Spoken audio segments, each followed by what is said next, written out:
What's up, everyone? DKRACK here. And guys, I'm about to check out a new Mr. Nightmare video. I've had quite a few of you guys want me to check out Mr. Nightmare's new video. 10 Terrifying True Scary Stories, Volume 7. Like always, I'll have a link to the original video down below. All credit goes to Mr. Nightmare. Love his videos. So make sure and go show Mr. Nightmare some love. But let's check this out right now, guys.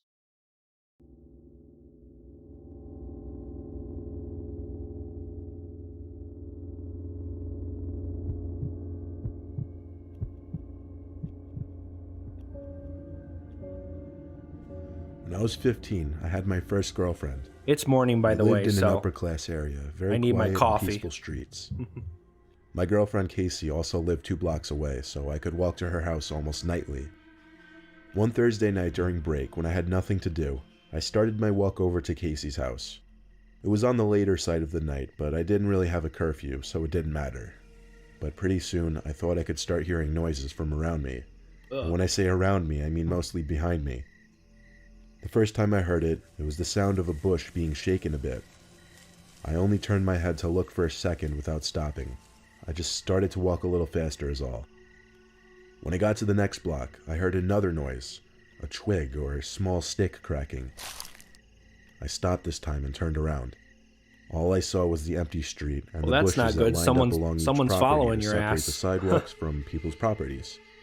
Basically next to the street was a wall of bushes, and I didn't see anyone or anything that could be making these weird sounds. I picked up the pace even more, and I was reaching the home stretch to Casey's house. Of course, there was another sound again, this time more like footsteps.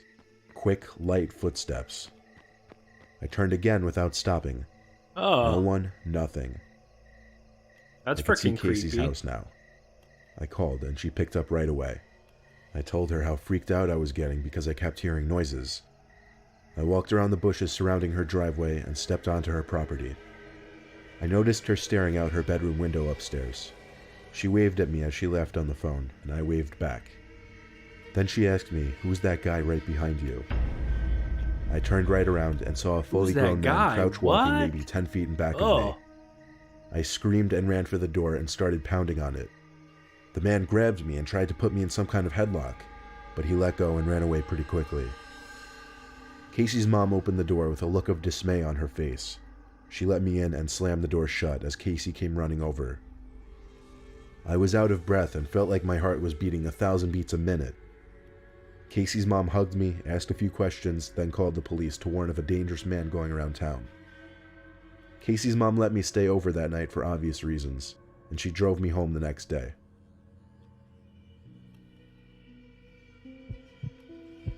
Jeez, sounds like he was trying to freaking kidnap his ass.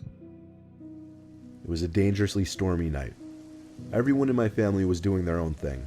I was in my room watching TV, my parents were in the living room watching some comedy show, and my sister was playing video games upstairs. I usually enjoyed stormy nights like this because it made me feel relaxed. I was relaxed until there was a monstrous bang on my window. I jumped up and looked outside. There was someone outside my window, but the large amount of rain pouring down the window kind of blurred his face. He started pounding at my window.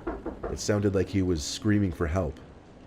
I opened the window just a crack, and he screamed in, "Let me in, I'm hurt." Don't let him in. The rain was so loud I had to scream at him to you? come around front. Then I shut my window.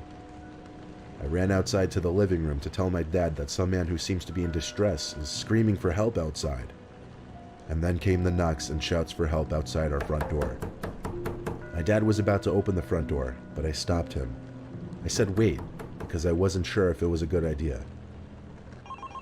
Then the phone rang, and on the TV it displayed the caller ID of our next door neighbor. My dad ran to pick it up.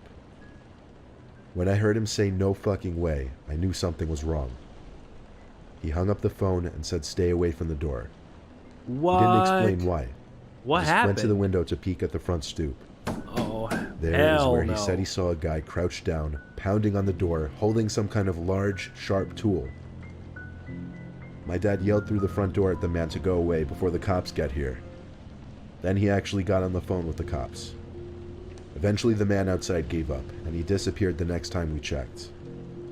When my dad was on the phone with a neighbor, He told my dad that he saw some homeless-looking guy rummaging through his shed and came out with a large chopping axe. Oh my god. The cops found the crazed man wandering around the streets, and it made it in the newspaper a few days later.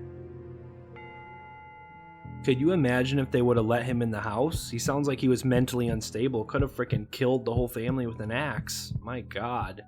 One night, when I was a really young kid, I was in the living room watching my favorite cartoon. I had the TV pretty loud, but I thought I could hear my mom calling my name from downstairs. I called back, "What?" She didn't answer, so I guess she couldn't hear me. I heard her call me again, so I went down to the basement. The lights were off, so halfway down I called for my mom. She didn't answer. I hate I basements. didn't know where she could be calling me from. But one thing was for certain, though. She wasn't in the basement. I started going back up the stairs, but before I even got to the top stair, I heard my mom's voice again from down in the basement calling my name. I looked down into the pitch blackness. I ran back up to the top step, turned on the lights, and walked halfway back down, peeking into the basement. I didn't see my mom anywhere down there. Nope. I'm not Suddenly, going down got a there. I don't huge freaking rush of care. horror. I ran up the stairs basically crying for my mom.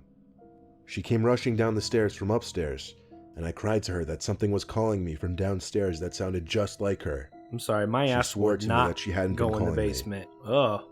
She went down to the basement to check and make me feel better, but I didn't feel better. I'm sure she didn't believe me. Why would she? I was a little kid.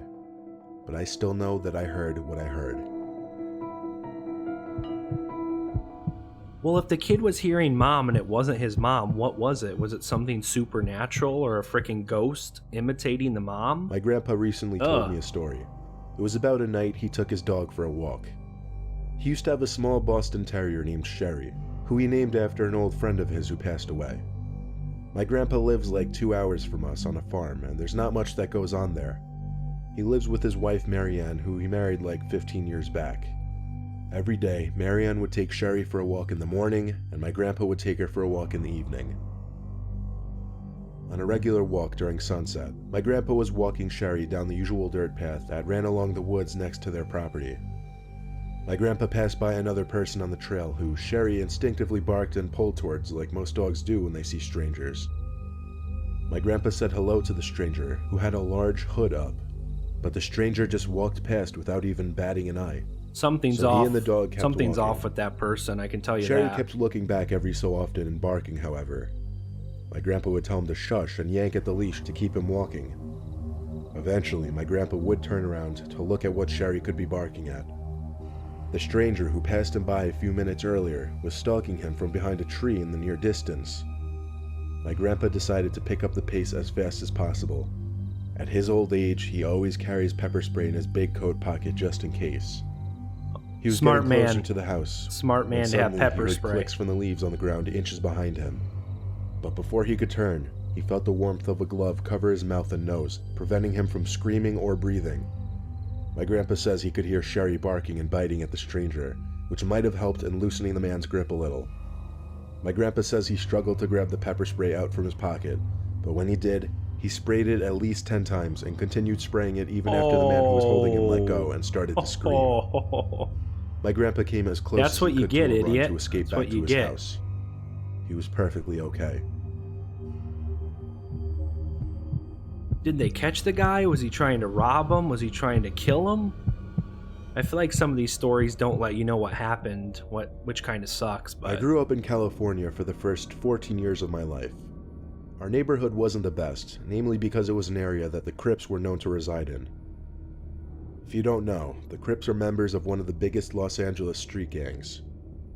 My best friend, who I always called Stevie D, lived 2 doors down. We had other friends, of course, but we would often hang out just he and I. We'd usually ride our bikes together around town or play video games, just basic kid stuff. When we were 12, we were biking around the neighborhood one night and decided to visit a well-known abandoned house.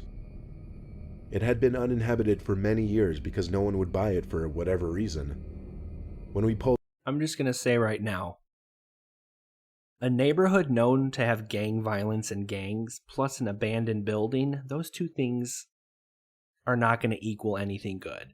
Most likely there's a drug deal going on, or there could be someone being beat up, or someone could be killed and thrown in an abandoned building. Just don't go in abandoned buildings if you're in a bad part of town. Probably not the best idea. Just saying. Pulled up on our bikes to the front of the house. Stevie pointed to the window and said, "Look." I pushed my bike a little closer to the window and focused my vision on it. I could see someone peeking out the window. I couldn't tell if they were looking at us or not, but it was definitely a person's face sitting between the curtains. It was extremely strange considering the place had been unowned for years. Nope. We stared for longer than we should have, perhaps. I'd be out of there. Something else that was strange. The person didn't move their face at all. We inched a little closer, onto the empty driveway actually. Upon getting closer, it appeared to be a Halloween decoration or something, like a fake head. Oh, This meant someone had snuck into the house to put it there. Stevie D and I, kind of being the mischievous kids we used to be, hatched an idea to sneak in through the back somehow and check out the place. We hid our bikes on the side of the house behind an overgrown bush, then snuck into the yard.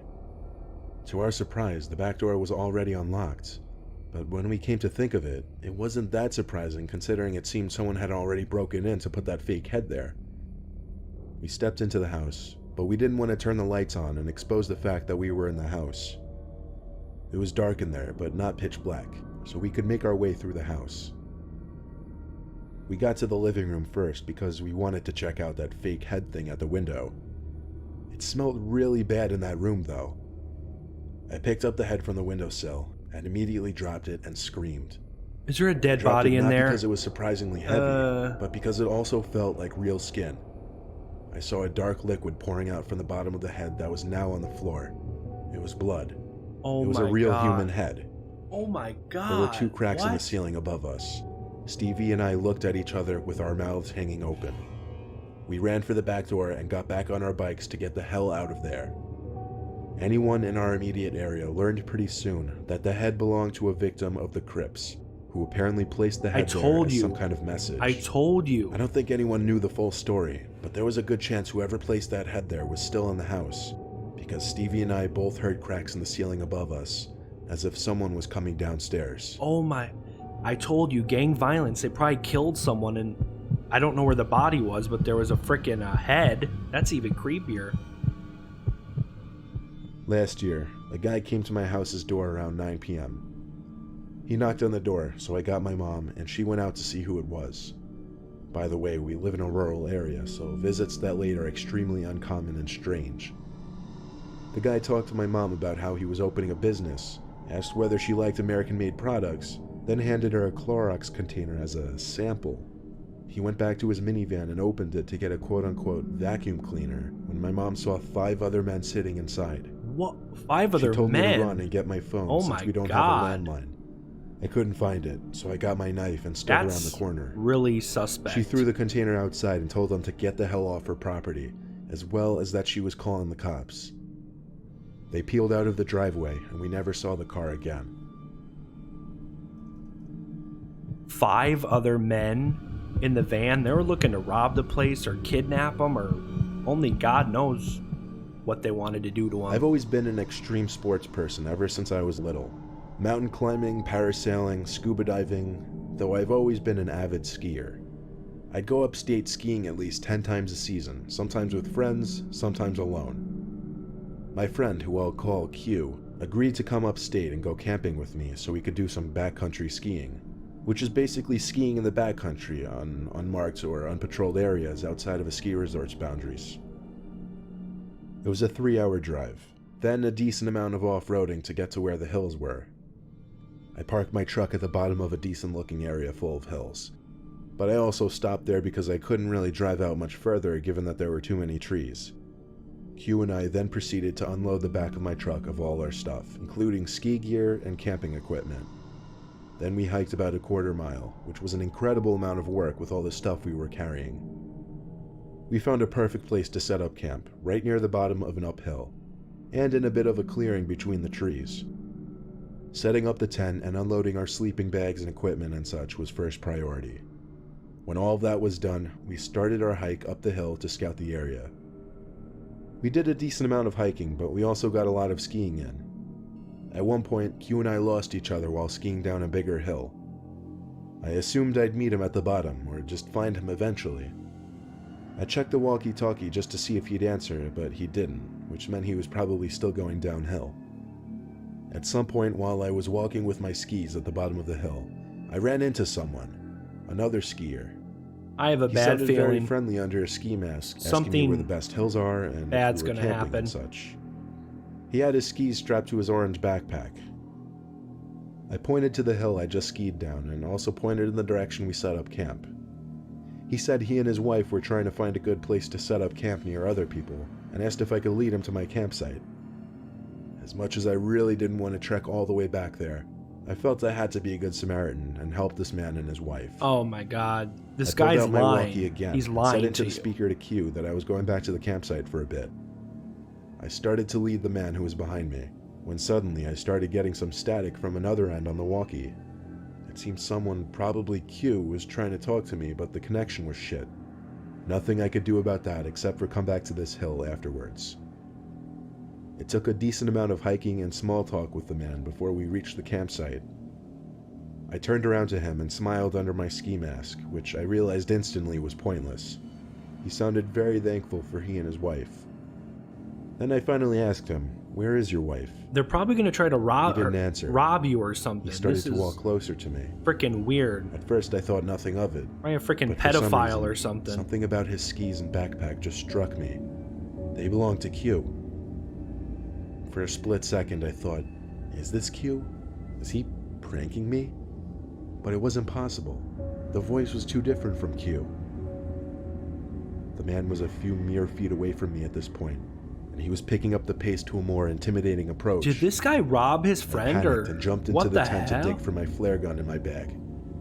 The man grabbed my leg, which was sticking out from the tent, and then I felt a sharp, intense tingle in my leg, like a severe electric shock, followed by a burning heat feeling. I screamed in pain as I just managed to pull out the flare gun, push aside the door to the vent, and aim it at the man. He immediately backed up with his hands in the air, and that's when I noticed the knife dug deep into my leg. He stabbed him? I Oh ordered my the man to tell me where god. my friend was. He answered quickly, saying near the bottom of the hill he found me at.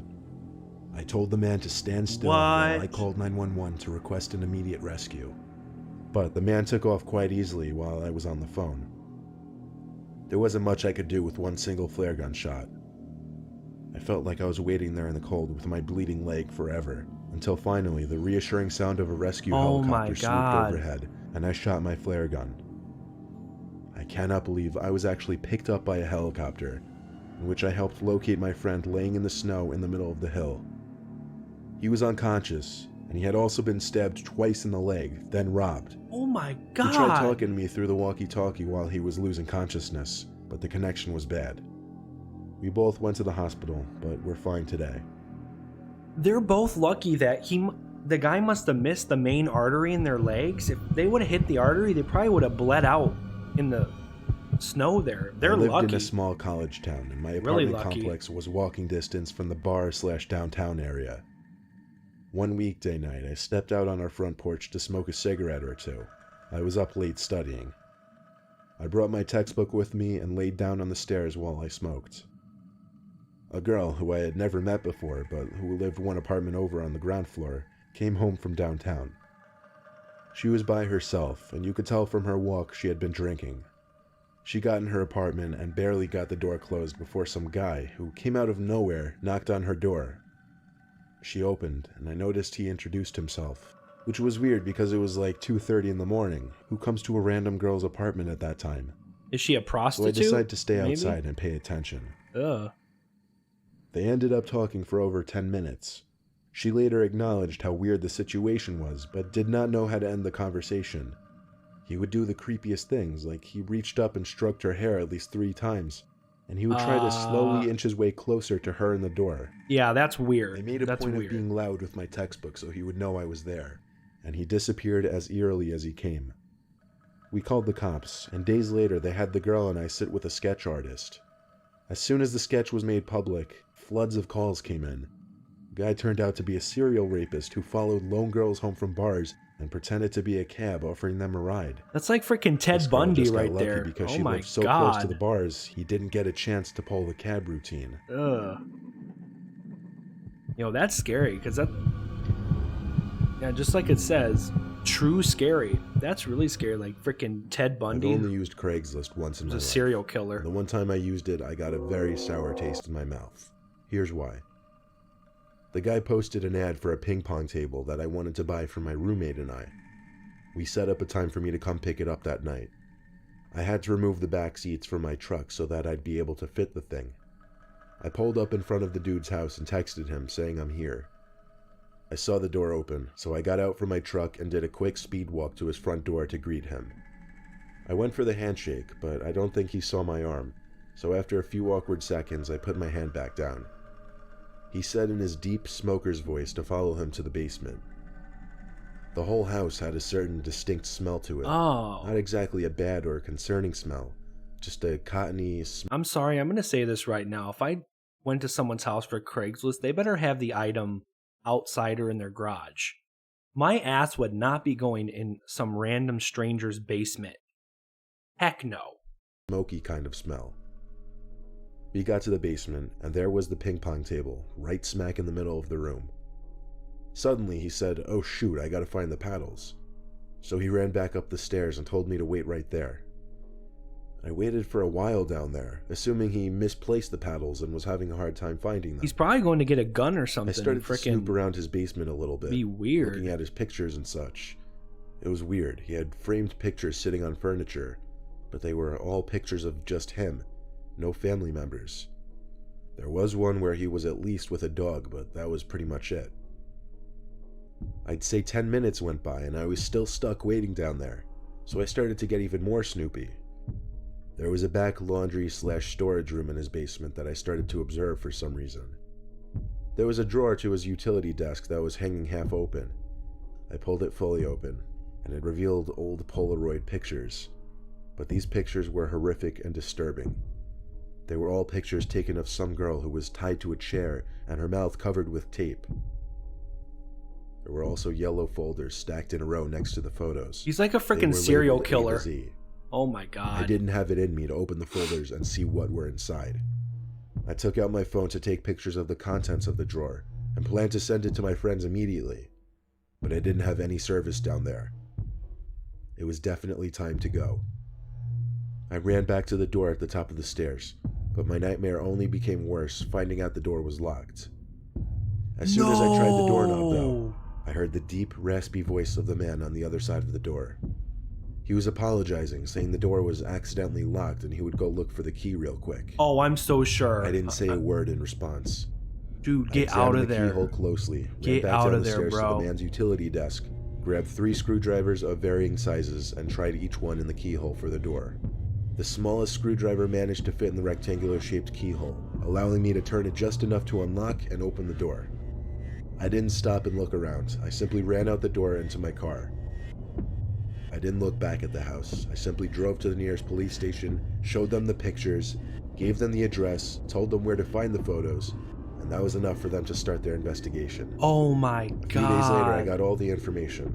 The man was part of a child pornography trade on the deep web, which was how he made his living apparently. Oh. Why he decided to lock me in his basement, that's beyond me. What a I sick... have not the slightest idea of what he intended on doing. A lot with of me, sick people but in this obviously world. It was not anything good. A lot of sick perverts in this world. Messed up. I'm just going to say this. I have 2 boys, a 3 and a 4-year-old, and anytime I hear anything about pedophiles or child pornography, it's just like, that's just, that's the scum. That's the low of the low. To do that to children, like rape and sexual assault is bad in itself, but let alone child pornography, like that's just a whole nother low of disgusting.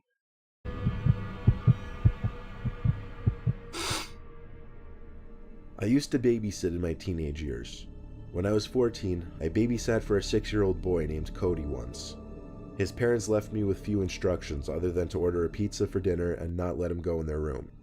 They also left me with an interesting comment, that Cody tends to act different than other kids and that he'll talk to himself or his imaginary friend, especially when he played with his toys.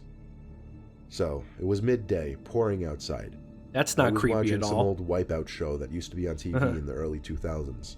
Cody was on the floor playing with his toys that were scattered across the living room. Cody kept using the name Agnes. He would act like he was playing with another kid who was sitting in front of him. One of his toys that were sitting across the room from him activated out of nowhere. The freaking house is I probably only found it haunted weird by because the toy was one of some those ghost little cube-like kid. things with the crank where you pull it down and some simulated moving racing background came up on the screen. It was the kind of toy that would take effort to activate, and there it was, activated all by itself. I asked Cody how that was possible. He looked at me and said, "Agnes is playing with it." I have to admit, it was a little disturbing hearing him say that. Who the heck is I picked up the Agnes? toy and turned it off. Oh my god. That night, in the final hour waiting for his parents to come back, I was in the bathroom washing up when there was a knock at the door. "Cody?" I said. I opened the door. Cody wasn't there. I looked into the hallway for Cody. One of the doors at the end of the hall started to creak open slowly, like really slowly. I turned off the light to the bathroom and walked into the room expecting to see Cody playing around, trying to scare me. Instead, Cody was sitting on the bed in the far corner of the room, looking at me. I asked him who just pushed open the door. "Agnes," he said. Now truly freaked out, I went to pick Cody up off the bed and brought him to the living room, where I spent the rest of my shift until his parents came back. I didn't mention any of the weird things that happened, but when they reached out to me to watch Cody again a few weeks later, I never called them back.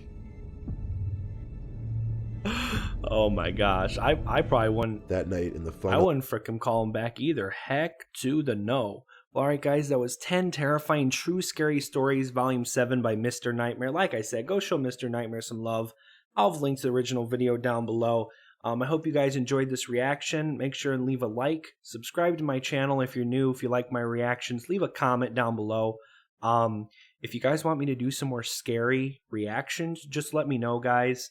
If you have any other videos you want me to check out, leave a comment down below. Also, if you want to look in the description, you want to support the channel, you can do that. I also have my P.O. box and all that. If you want to send any fan mail or anything like that. But guys, thanks for watching, and until next time, peace. Go.